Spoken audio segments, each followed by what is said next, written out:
இயேசு என்னை தொடுவார்னு விசுவாசிங்க. அந்த சுகமளிக்கிற வல்லமை என்னை தொடும், நான் சுகமாவேன்னு விசுவாசிங்க.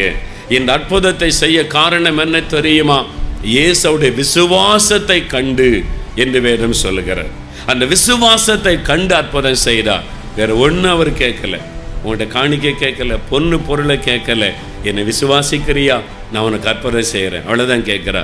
பரிசுத்த லூக்கா எழுதின சுவிசேஷம் 5ஆம் அதிகாரம் 17ஆம் வசனத்திலிருந்து சில வசனங்களை நான் வாசிக்கிறேன். பின்பு ஒரு நாள் அவர் இயேசு உபதேசம் பண்ணி கொண்டிருந்த போது கலிலேயா யூதேயா நாடுகளில் உள்ள சகல கிராமங்களிலும் எருசலேம் நகரத்திலும் இருந்து வந்த பரிசேயரும் நியாய சாஸ்திரிகளும் உட்கார்ந்திருந்தார்கள். அப்பொழுது பிணியாளிகளை குணமாக்கத்தக்கதாக கர்த்தருடைய வல்லமை விளங்கிற்று. இயேசு ஒரு வீட்டிற்குள்ளே உட்கார்ந்து பிரசங்கம் பண்ணி கொண்டிருக்கிறார். அவருடைய பிரசங்கத்தை கேட்க மத தலைவர்கள் வந்திருக்கிறாங்க. கிராமங்களிலிருந்து அநேக மக்கள் வந்திருக்கிறார்கள். அந்த வீடு முழுவதும் ஜனங்களால் நிறைந்திருக்கிறது. இயேசு உட்கார்ந்து அவளோடு கூட பிரசங்கம் பண்ணி கொண்டிருந்தார் என்று வசனம் சொல்லுகிறார். அந்த சமயத்தில் பிணியாளிகளை குணமாக்கத்தக்கதாக கர்த்தருடைய வல்லமை விளங்கிற்று என்று வேதம் சொல்லுகிறார். எப்படி அந்த வல்லமை வெளிப்பட்டது பாருங்க. அப்பொழுது சில மனுஷர் திமிர்வாதக்காரன் ஒருவனை படுக்கையோடு எடுத்து கொண்டு வந்து அவனை உள்ளே கொண்டு போகவும் இயேசுவுக்கு முன்பாக வைக்கவும் வகை தேடினார்கள். அந்த ஊரில் திமிர்வாதக்காரன் ஒருவன் இருந்தான். படுக்கையிலே அவன் படுத்திருக்கிறான். அவனுடைய கைகள் வளைந்திருக்கலாம், கால்கள் வளைந்திருக்கலாம். வாதத்தில் பலவிதமான வாத நோய்கள் உண்டு. அதில் திமிர்வாதம் என்பது உங்களுக்கு தெரிந்த ஒரு காரியம்தான். சிலருக்கு அப்படியே வாய் கோணிரும், கழுத்து கோணிரும், கை காலெல்லாம் அப்படியே எலும்புகள் மடங்கி விடும். அவனால் எழும்பி உட்கார முடியாது, நிற்க முடியாது, நடக்க முடியாது. திமிர்வாத நோயினால் பாதிக்கப்பட்ட அந்த மனுஷன் படுக்கையிலே கஷ்டப்பட்டு கொண்டிருக்கிறான். அப்போ சில மனிதர்கள் அவன் மீது அன்பு கூர்ந்து இவனை இயேசுவனிடத்திலே கொண்டு போனால் இவன் சுகமாகி விடுவான் என்று அவனை படுக்கையோடு தூக்கிட்டு வர்றாங்க. இயேசுகிட்ட கொண்டு போகலாம், இயேசுவுக்கு முன்னால் வச்சா போதும், இவன் சுகமாகி விடுவான் என்று கொண்டு வருகிறார்கள். ஆனால் ஜனங்கள் கூட்டமாக இருக்கிறாங்க. வீட்டுக்குள்ளே ஜனக்கூட்டம், வாசலில் ஜனக்கூட்டம், வீட்டை சுற்றிலும் ஆட்கள் இயேசு பிரசங்கம் என்றது கேட்டுக்கொண்டிருக்கிறார்கள். அதனால் இவங்களால் ஜனக்கூட்டத்துக்குள்ள அந்த மனிதனை தூக்கி கொண்டு இயேசுக்கு அருகில் போக முடியவில்லை. உடனே அவங்க யோசித்தாங்க, ஐயோ பாவம், இயேசுவிடத்தில் கொண்டு வந்த முடியவில்லை என்று திருப்பி கொண்டு போகவில்லை. வேதம் சொல்லுகிறது, ஜனக்கூட்டம் மிகுதியாக இருந்தபடியால் அவனை உள்ளே கொண்டு போகிறதற்கு வகை காணாமல் வீட்டின் மேல் ஏறி தட்டோடுகள் வழியாய் ஜனங்களின் மத்தியில் இயேசுவுக்கு முன்பாக அவனை படுக்கையோடு இறக்கினார்கள். வீட்டுக்கு மேலே ஏறினாங்க. மாடிப்படியில் ஏறி போனால் அந்த வீடு தட்டோடுகள் போட்ட வீடு. அந்த ஓட்டெல்லாம் பிரித்து ஒரு துவாரம் உண்டாக்கி அந்த வீட்டு மேல் கூரையிலிருந்து அவனை இயேசுவுக்கு முன்னால் படுக்கையோடு கூட கயிறு கட்டி இறக்கி விட்டார்கள். இயேசு அவனை பார்க்கிறார். அப்போ என்ன நடக்குது? அவர்களுடைய விசுவாசத்தை இயேசு கண்டு திமிர்வாதக்காரனை நோக்கி, மனுஷனே, உன் பாவங்கள் உனக்கு மன்னிக்கப்பட்டது என்று இயேசு சொன்னார். உடனே அங்கே இந்த மத தலைவர்கள் நினைக்கிறார்கள், பாவங்களை மன்னிக்க இந்த இயேசு யார்? இவர் எப்படி பாவத்தை மன்னிக்க முடியும்? தேவன்தானே பாவத்தை மன்னிக்க முடியும் என்று இயேசுவை தெய்வமாக நம்பாதபடியால் அவர்கள் முறுமுறுத்தார்கள்.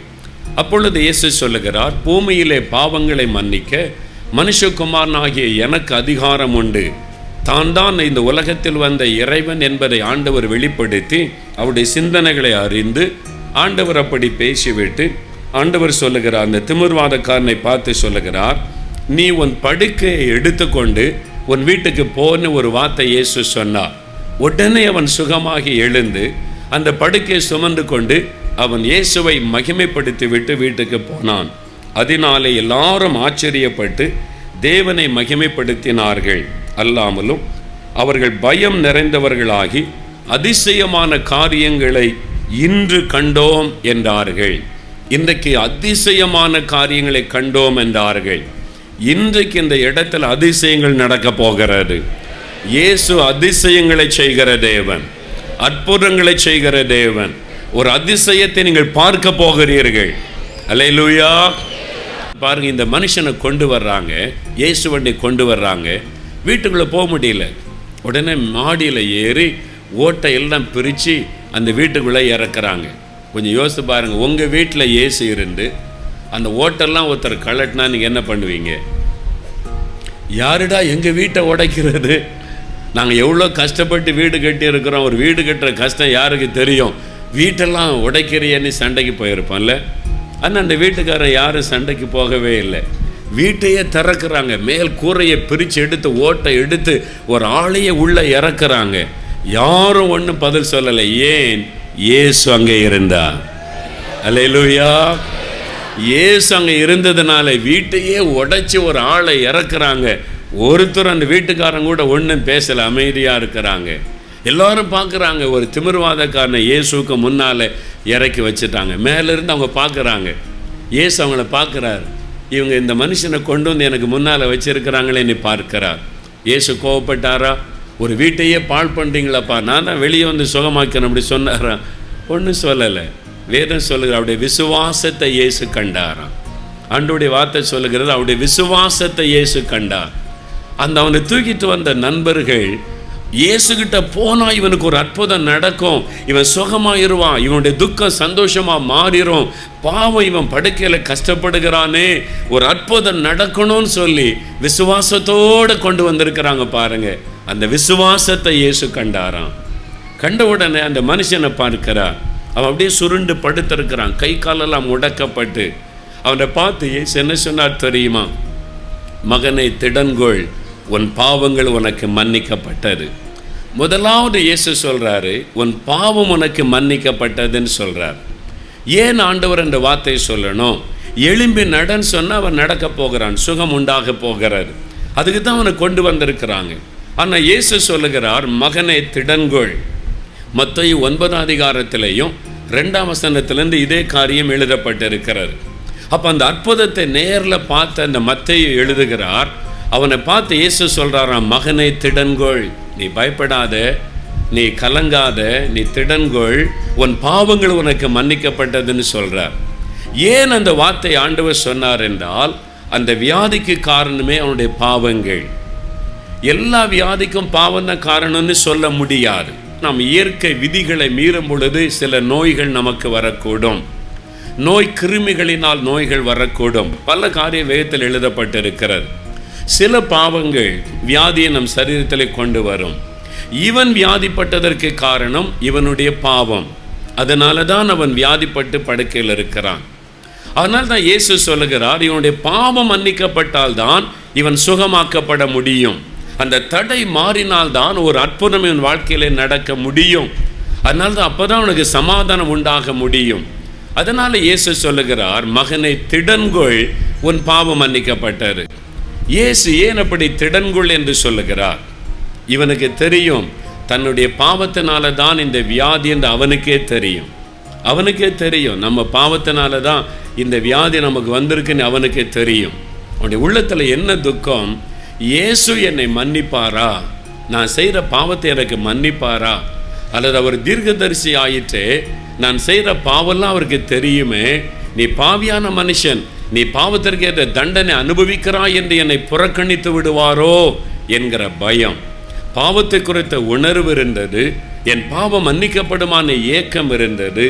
அதனால் இயேசு அவனை பார்த்து சொல்றார், மகனே நீ திடன்கொள். அவன் அன்பாய் எப்படி சொல்கிறார்? மகனேன்னு சொல்லுகிறார். அவனுக்கு இயேசு விட வயசு அதிகம் கூட இருந்திருக்கலாம்.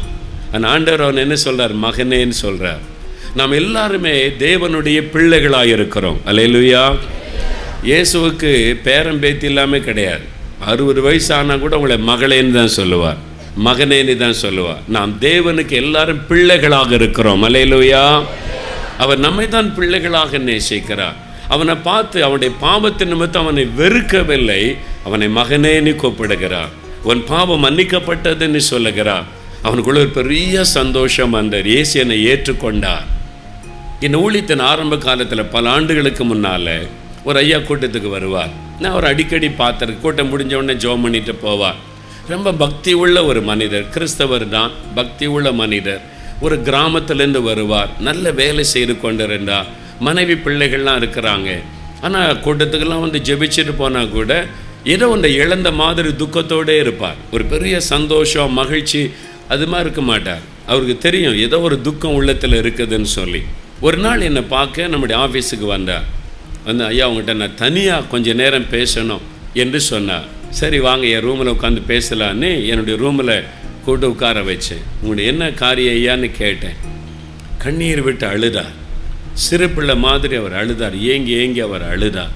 வயசான ஒரு ஐயா, நல்ல வேலை செய்து கொண்டு மதிப்பு மரியாதையோடு இருக்கிற ஒரு ஐயா. அப்போ நான் கேட்டேன், என்னையா உங்களுக்கு பிரச்சனைன்னு சொல்லி. அவர் சொன்னார், ஐயா நான் பக்தியுள்ள ஒரு கிறிஸ்தவன் தான். பாருங்க, ஞாயிற்றுக்கிழமை சர்ச்சுக்கு போகிறேன், பக்தியோடு இருக்கிறேன், கூட்டத்துக்கெல்லாம் நான் வர்றேன். ஆனால் சில வருஷத்துக்கு முன்னால் நான் செய்கிற ஒரு பாவம் என்னை தொடர்ந்து வருது. யாருக்குமே தெரியாது, என் மனைவிக்கு தெரியாது, என் பிள்ளைகளுக்கு தெரியாது. எல்லாரும் என்னை நல்ல பக்தி உள்ள கிறிஸ்தவன் தான் நினச்சிக்கிட்டு இருக்கிறாங்க. ஆனால் என் வாழ்க்கை எனக்கு தான் தெரியும். என் அந்தரங்க வாழ்க்கையில் நான் பாவம் செய்துட்டேன் ஐயா.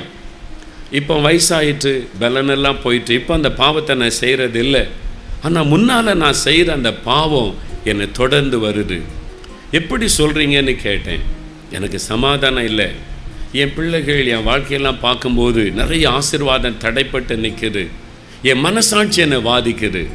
என் மனசாட்சி, என் உள்ளமே என்னை வாதிக்குது.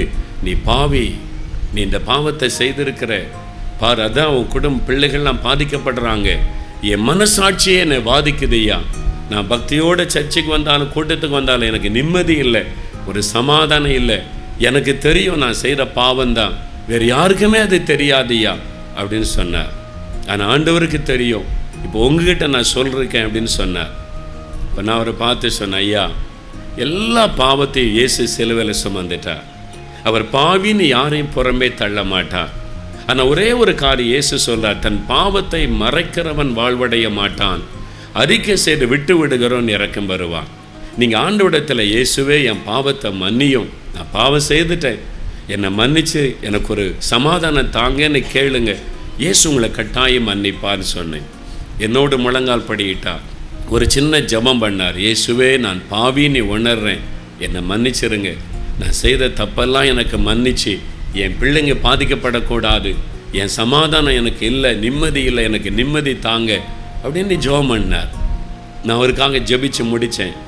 எழுந்த உடனே என் கையை பிடிச்சிக்கிட்டு ஆண்டவருக்கு ஸ்தோத்திரையான்னு சொன்னார். அப்படி முகத்தில் பார்த்தேன் ஒரு பெரிய மாற்றம், ஒரு மலர்ச்சி. அந்த உள்ளத்திலேருந்து அந்த துக்கம் மாறி ஒரு சந்தோஷம், அந்த குற்ற மனசாட்சி நீங்கி இப்போ என் பாவெல்லாம் மன்னிக்கப்பட்டுட்டு ஆண்டவர் என்னை மன்னிச்சிட்டான்ற ஒரு மகிழ்ச்சி அவருடைய முகத்தில் என்னால் பார்க்க முடிந்தது. அதன் பிறகு அவருடைய வாழ்க்கையை நான் பார்த்தேன். குடும்பத்துக்குள்ள மாற்றம், அவருடைய வாழ்க்கையில் ஒரு ஆசீர்வாதம். அதை பிறகு பார்க்கும்போது ரொம்ப சந்தோஷமாக வந்து நிற்பார். அது ஒரு மலர்ந்த முகத்தோடு இருப்பார். அது வித்தியாசம் தெரிந்தார். அப்படி தான் இந்த மனுஷன் பாவத்தை நிமித்தமாக பாதிக்கப்பட்டு மனசு பாதிக்கப்பட்டு வேதனையோடு வந்திருக்கிறான். ஆண்டவர் சொல்றார், மகனே உன் பாவம் உனக்கு மன்னிக்கப்பட்டது, நீ பாவின்னு நான் உன்னை குற்றவாளி ஆக்க மாட்டேன், உன்னை புறம்பே நான் தள்ள மாட்டேன், நீ உன் பாவத்தை உணர்றதுனால நான் மன்னிக்கிறேன்னு இயேசு சொன்னார். அடுத்து ஆண்டவர் சொல்கிறாரு, எழுந்துரு, இப்போ உன் படுக்கை எடுத்துக்கொண்டு நட அப்படின்னு ஆண்டவர் சொல்லுகிறார். இத்தனை வருஷம் அந்த படுக்கை தான் அவனுக்கு எல்லாமே, அதில் தான் சுருண்டு படுத்திருப்பான். படுக்கையோடு தான் அவனை தூக்கிட்டு வந்திருக்கிறாங்க. அவன் படுத்திருந்த படுக்கையோடு தான் இயேசுக்கு முன்னால் கொண்டு வந்து வச்சிருக்கிறான். இத்தனை வருஷமாக மணிக்கணக்காக அந்த படுக்கை தான் அவனை சுமந்து கொண்டு இருந்தது. இப்போ இயேசு சொல்கிறாரு, நீ எழுந்துரு, உன் படுக்கையை சுமந்து கொண்டு போன்ட்டார். இது வரைக்கும் அந்த படுக்கை தானே ஒன்று சுமந்துச்சு, இப்போ இன்றைக்கு நீ அந்த படுக்கையை சுமந்து கொண்டு வீட்டுக்கு போ அப்படின்னு ஆண்டவர் சொன்னார். உடனே சுகமாகி எழும்பி விட்டான். அற்புதமான ஒரு சுகம். படுக்கை எடுத்துக்கொண்டு ஆண்டவரை மகிமைப்படுத்தி விட்டு வீட்டுக்கு திரும்பி போனான். ஜனங்கள்லாம் சொல்கிறாங்க, இன்றைக்கி அதிசயமான காரியத்தை கண்டோம். எவ்வளோ ஆச்சரியம் பாருங்கள். இயேசு இன்றைக்கு அப்படி செய்கிறாரா? இன்றைக்கி நடந்தது எழுதப்பட்டிருக்குதுங்க, இன்றைக்கி அப்படி நடக்குமா? எனக்கு நடந்துச்சே. என் 14 வயசில் இருதயம் வீங்கி வலது கால் செயலற்று நொண்டியாக நான் படுத்திருந்தேனே. அப்போ இயேசுனாலே எனக்கு பிடிக்காது. இதே 4 மாடி கிராமம்தான் எனக்கு. ரொம்ப வைராக்கியமான ஆள் நான். இயேசுவை பற்றி சொன்னால் அவ்வளோதான், அவங்கள விரட்டிடுவேன் நான். அப்படி தான் நான் இருந்தேன். அப்போ எனக்கு 14 வயசு. ஸ்கூலில் 9ஆம் வகுப்பு படிச்சுக்கிட்டு இருக்கேன். மெட்ராஸில் வெள்ளிவாக்கத்தில் சிங்காரம்பிள்ளை ஸ்கூலில் நடக்க முடியாமல் ஆயிட்டு, வலது கால் செயலற்று நொண்டியாக படுத்திருந்தேன். வீட்டில் பாடியில் நாங்கள் இருந்தோம். முன்னால் எங்கள் அப்பாவுக்கு பாத்திர கடை, பின்னால் எங்களுடைய வீடு, அதில் தான் நான் படுத்திருந்தேன். 6 வீடு, காம்பவுண்டு வீடு, அதில் முதல் வீடு எங்கள் வீடு. படுத்திருந்தேன், நொண்டியாய் படுத்திருந்தேன். டாக்டர்ஸ் கைவிட்டுட்டாங்க. எலும்பும் தோலுமாய் படுத்திருந்தேன். மரண நிச்சயம், அவ்வளோதான். எங்கள் அப்பா அம்மா கூப்பிட்டு ஸ்பெஷலிஸ்ட் டாக்டர் சொல்லிட்டாங்க, உடைய மகன் ரொம்ப நாள் உயிரோடு இருக்க முடியாது, இருதயம் முற்றிலும் டேமேஜ் ஆயிட்டுன்னு சொல்லிட்டாங்க. அப்போ மரணம் நிச்சயம்ன்ற நிலைமையில் எங்கள் வீட்டுக்குள்ளே ஒரு மரண படுக்கை. யோசித்து பாருங்கள், அந்த வீடு நிம்மதியாக இருந்திருக்குமா? ஒரு சந்தோஷம் இருந்திருக்குமா?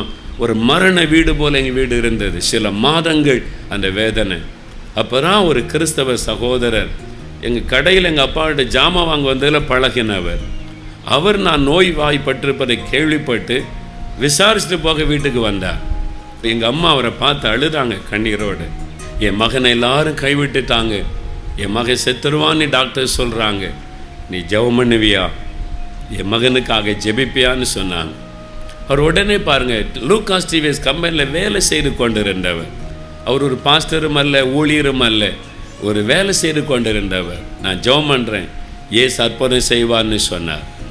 அப்போ என் படுக்க பக்கத்தில் முழங்கால் படிக்கிட்டா. எங்கள் வீட்டுக்குள்ளே அப்போ ஒருத்தரும் கிறிஸ்தவங்க கிடையாது, எல்லாம் பயபக்தியாக நிற்கிறாங்க. இயேசு சுகமாக்கிறட்டும் அப்படின்னு சொல்லி அவர் கரமுயர்த்தி ஜெபித்தார். ஜெபிக்கும்போது எங்கள் வீட்டுக்குள்ளே இயேசு வந்தார். எங்கள் வீட்டுக்குள்ளே இயேசு வந்தார். அன்பானவர்கள், எப்படின்னா நான் அதை உணர்ந்தேன். நான் இயேசுவை நம்பாத ஆள், கண்ணை திறந்து வேடிக்கை தான் பார்த்து கொண்டு இருந்தேன். நான் இயேசுவை நோக்கி ஜெபமே பண்ணல. எங்கள் அம்மா தான் எனக்காக கண்ணீரோடு ஜெபிச்சாங்க. நான் சும்மா வேடிக்கை பார்த்து கொண்டு இருந்தேன். ஆனால் அந்த ரூமுக்குள்ளே யாரோ வர்றது என்னால் அது உணர முடிந்தது.